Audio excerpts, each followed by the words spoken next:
Greetings petrolheads, welcome back to Automation, and today we are going to go back into our campaign and we are going to facelift the city car that we built in 1958, because now it's gonna be 1962 and we gotta, you know, make sure our models are always current and, you know, up to date.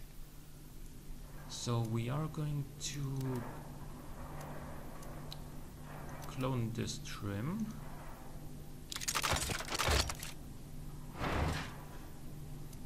and then advance a couple of years.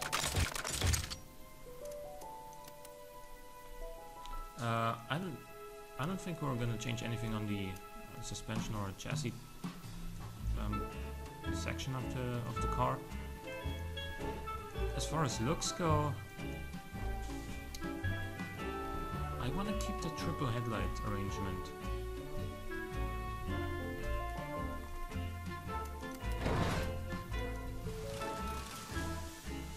But let's try something. We can go with this.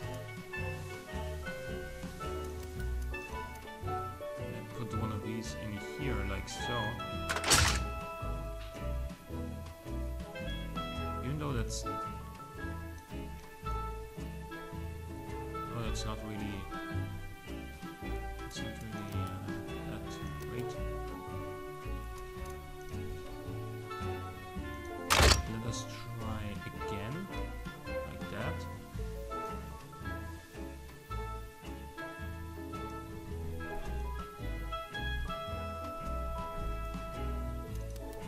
Sure, now it's got a slightly stretched version of the AMW signature grille, which is newer, as you might know, since we've revised the truck.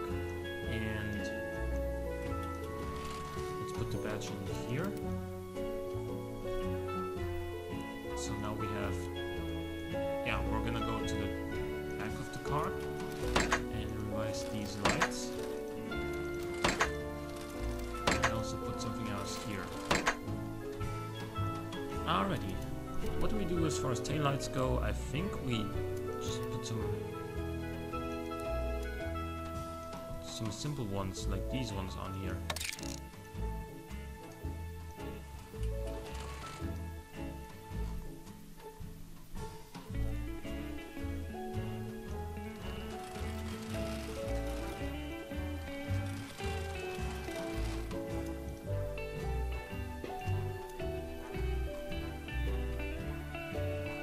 Is that something you might want? What if you put them? If you put the lights like here, delete this one altogether. Actually, move this a little bit further up. Move this a little bit further up. Get that on here, and now we can give it a little bit of chrome. For example, we could do with one of these between the two red taillights.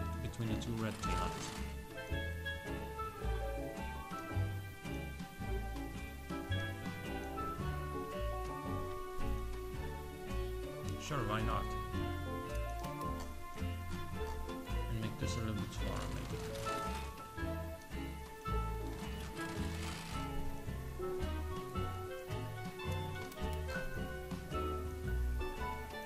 Alrighty, so that's the facelift of 1962 for the aesthetics.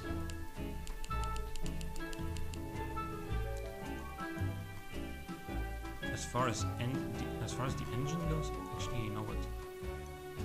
Let's put these a little bit.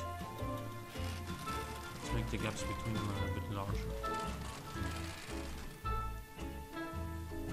like this.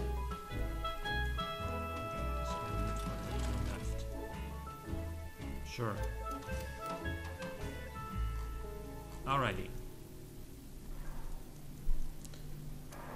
Let's go to the engine, where we still have the 1.5 liter Eco, which we are going to clone right here. I said, please give me the engine variant 1, thank you. Let us advance in years. It gives us 1 more horsepower, which is fantastic. And we still don't have any reliability issues. How far can we go? 4700, 4800, 5000? Sure, 5000 RPM.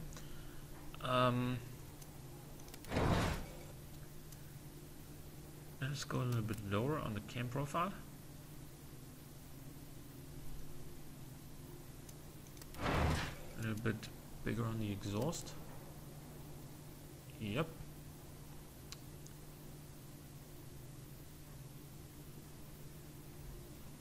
Actually no, it kind of ruins the economy. Well, it doesn't ruin it, but it makes it worse. What about this? More power, less fuel consumption. Sounds good to me. Yeah, let's go with long tubular exhaust. They don't add very much costs. Actually, they cost less, but they add a couple of production units, which is still fine. This, yeah, okay.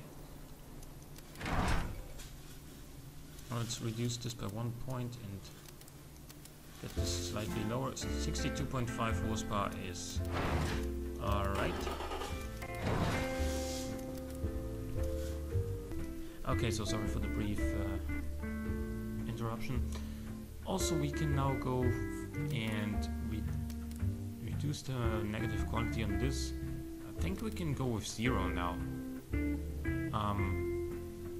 Just because it's been 7 years since we first introduced it, and we've learned a lot since then. And yeah, 64 horsepower. I think I'm gonna leave this engine out a little bit more for better economy. 63.1. Yeah, 62.3 horsepower. That's fine.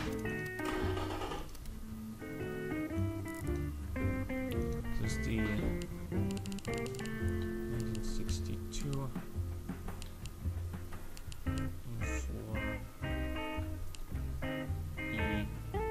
for E20. Okay. As far as the trim goes, I don't think we need to change all the...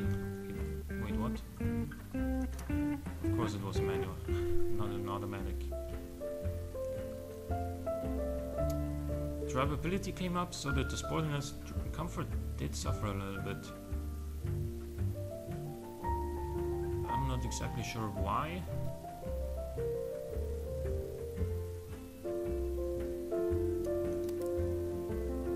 What if we do that? 14.5 seconds.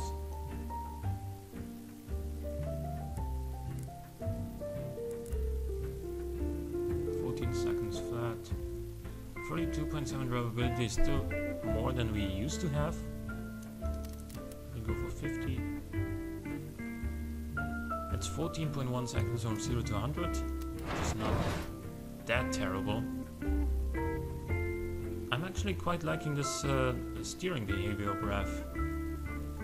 So I don't think I'm going to change anything here. As far as the brakes go, we can now go with...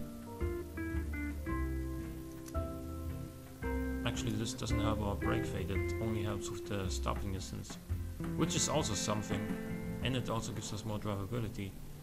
How much cost does it add? About 30. Well, okay, that's still fine. No under tray still. The cooling airflow is fine.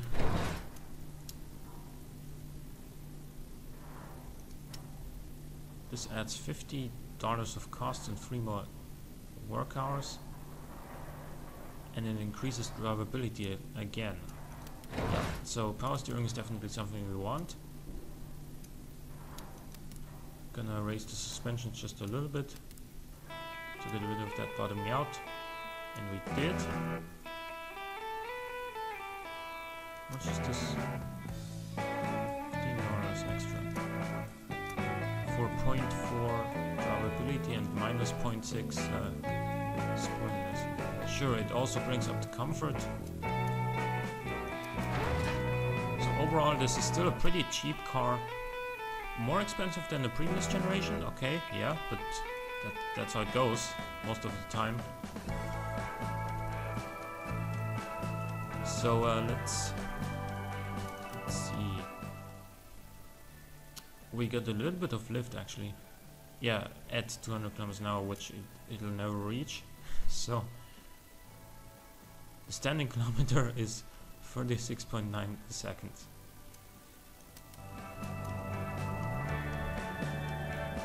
Yeah, well. Okay. Anything else you want to change maybe? I don't think so.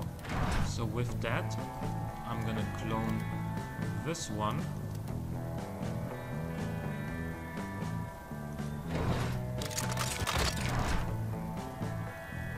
And make a state version out of this. I think we're gonna change this a little bit now. It's really quick. For example, I think badge is better up here. If we put the lights on here, that's also a little bit better. No, I don't want this. I want to put this.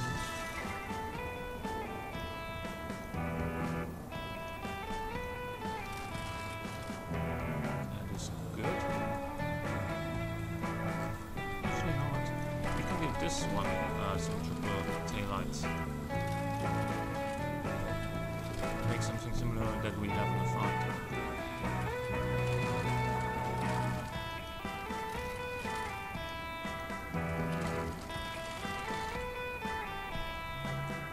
Sure. Okay.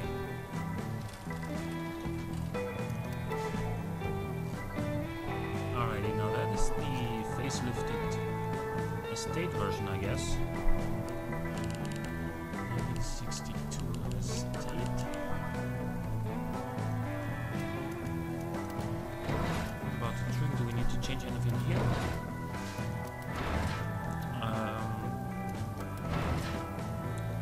I don't really think so. We got here. We have power steering. Okay, that's fine. The estate version is lighter than the saloon version, which is always kind of funny. The economy is better, surprisingly. Acceleration is worse.